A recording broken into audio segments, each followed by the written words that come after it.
പക്ഷെ എല്ലാം കൊണ്ട് മനസ്സിലായത് ദൈവത്തിന് മാത്രമേ ചെയ്യാൻ പറ്റുള്ളൂ. ക്യാഷ് കൊണ്ടോ ഫെസിലിറ്റീസ് കൊണ്ടോ വേറെ ഒന്നും ചെയ്യാൻ പറ്റില്ല. ദൈവത്തിനാണ് ലാസ്റ്റ് എല്ലാം സെറ്റായി കൊണ്ടുവന്നത്. നനഞ്ഞിടറി തൂവാതെ മായാതെ മനം പിടയുമൊരു നോവോടെ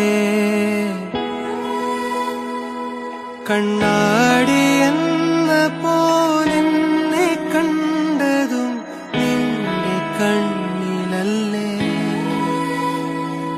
ഞാൻ തനിയെ നിന്നതും കൂടെ വന്നു നീ ജീവനേകിയില്ലേ. കോരിരുളിൻ പടവിൽ മുന്നിൽ മിന്നിത്തെളിയാൻ പൊന്നിൻ താരത്തിരിയായി നീ വിണ്ണിൽ നിന്നും പറന്നിൻ നെഞ്ചിൻ കൊമ്പിലിരുന്നേ മാലാഖപ്പൂവിതളേ നീ.